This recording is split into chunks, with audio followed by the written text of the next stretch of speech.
C'est la détermination, la fermeté et puis le courage, un peu de courage. Et on a réussi à relever un grand défi. On était 100 lits en juin 2018. On est passé à 1000 lits en juin 2021.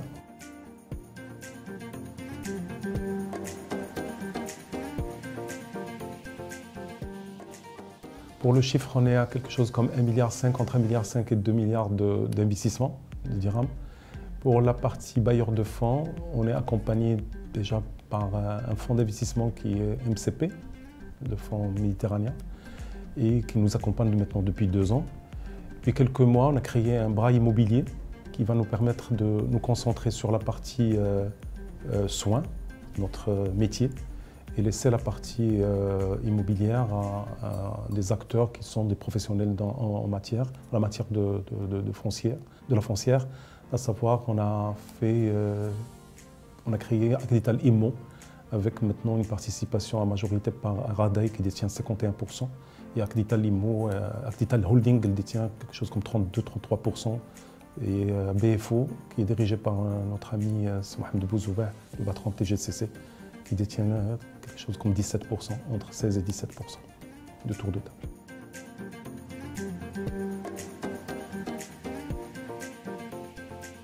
A permis aux investisseurs non médecins de pouvoir rentrer dans les capitaux des cliniques. C'est une excellente chose dans la mesure où ça a permis à relever le niveau d'investissement et de présenter des plateaux techniques de haut niveau, nécessitant des investissements lourds avec des capitaux importants.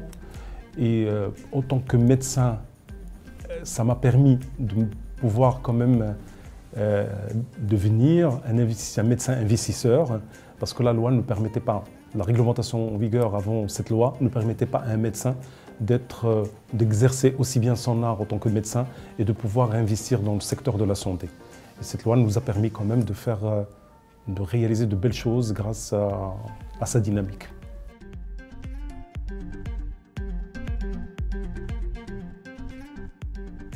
Il y a 2 500 000 habitants dans la région de Abdel Doukkala. Ce n'est plus une région Abdel Doukkala, mais c'est la région de El Jadida, on va dire. Il y a 2 500 000 qui sont répartis entre la ville de Safi et la ville d'El Jadida. 2 500 000 avant l'ouverture de notre fameux hôpital. Avant cette ouverture, il n'y avait pas de service d'IRM, il n'y avait pas de salle de cathétérisme cardiaque, il n'y avait pas de centre d'oncologie. Et bien depuis, maintenant, on fait profiter de toute la population de cette région de ces services qui étaient quand même très importants pour les soins de ces patients-là.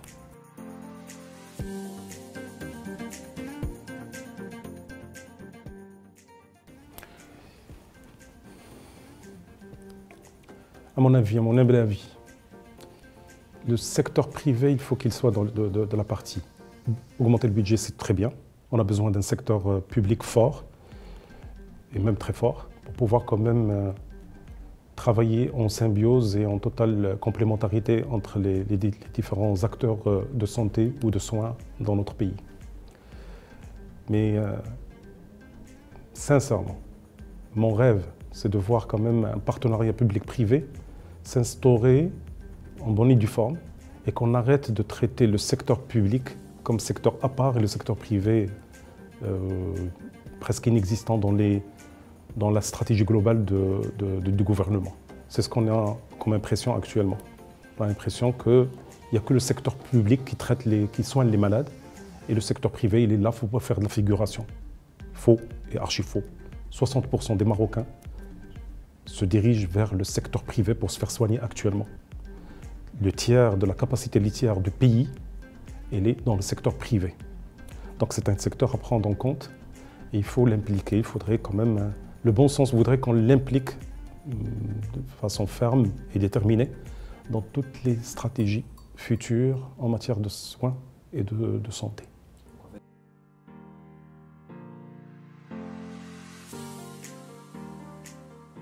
On traite les Marocains et on a tout intérêt à les traiter correctement, que ce soit dans le secteur public ou privé. Et on a besoin quand même d'être bien accompagné. Au lieu que l'État, les gouvernements investissent pleinement avec des milliards et des milliards dans le secteur public, le secteur privé n'a besoin que d'un accompagnement logistique, d'un accompagnement par des facilitations, et il va pouvoir faire quand même relever des défis incroyables, mais avec une complémentarité parfaite et harmonieuse entre les deux secteurs.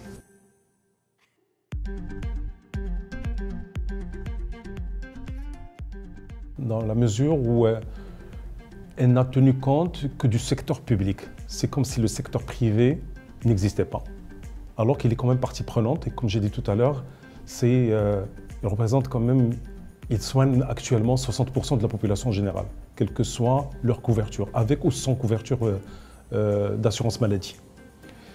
Ce programme, il nous a désagréablement surpris sur un autre plan également. Pourquoi on parle que de dispensaire avec médecin du dispensaire qui va être le médecin de famille? Mais il y a quand même des gens qui se dirigent vers le secteur privé automatiquement, sans passer par le dispensaire. Est-ce qu'on va... Il y a des questions sans réponse à ce jour-là. Comment on va traiter les malades qui étaient ramédistes et qui vont devenir sous couverture d'une assurance maladie obligatoire? Est-ce qu'on va les obliger d'être traités uniquement dans le secteur privé, dans le secteur public, pardon? Est-ce qu'on va leur laisser le libre choix de s'orienter vers le secteur privé ou public en fonction de l'offre de soins dans telle région ou telle autre? C'est là où il y a beaucoup de questions qui restent sans réponse à mon humble avis, et qu'on attend avec beaucoup d'impatience des éclaircissements à ce niveau-là.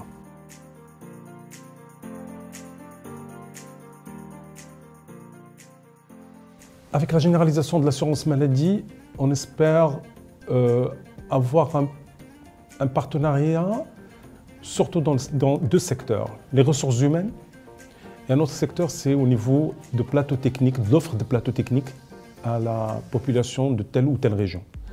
Pour la partie ressources humaines, il y a des médecins dans le secteur public qui sont en surnombre. Je vais vous surprendre en disant qu'ils sont en surnombre, certaines spécialités. Dans le secteur public, je donne l'exemple de médecine nucléaire. Les médecins qui font la médecine nucléaire, c'est les PET scans, c'est la scintigraphie, tout ça, c'est l'irathérapie. Ces médecins-là, ils sont en surnombre dans le secteur public, où ils n'ont pas de plateau technique, où ils peuvent exercer leur art, alors qu'on en a un besoin énorme dans le secteur privé. Et je vous garantis, vous pouvez faire l'enquête dans certaines villes où il n'y a pas ni de PET scan, ni de scintigraphie, où il y a des médecins nucléaires qui sont affectés à ne rien faire, à orienter les malades, à faire des prescriptions sur ordonnance pour orienter le malade vers les CHU de la région ou les CHU à Rabat ou à Casablanca. Imaginez le surplus, le drame là, qui se produit parce qu'on a un besoin énorme et on n'a pas les plateaux techniques qui s'y prêtent dans le secteur public. Alors que dans le secteur privé, il y a un besoin, et il y a les plateaux, mais on a un besoin au niveau de ressources. Donc ce partenariat, il peut bien s'articuler autour de la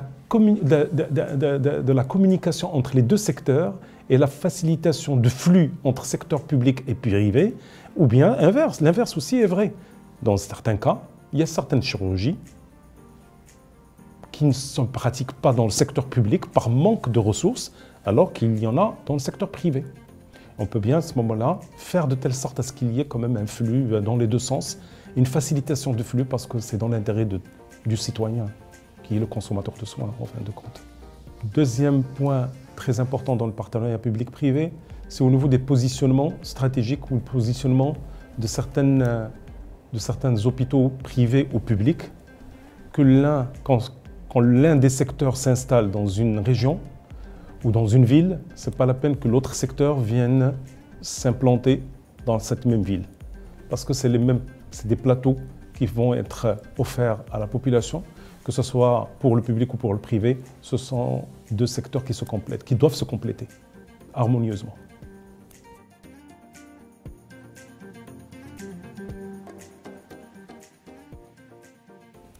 Aucune réponse à ce jour-là.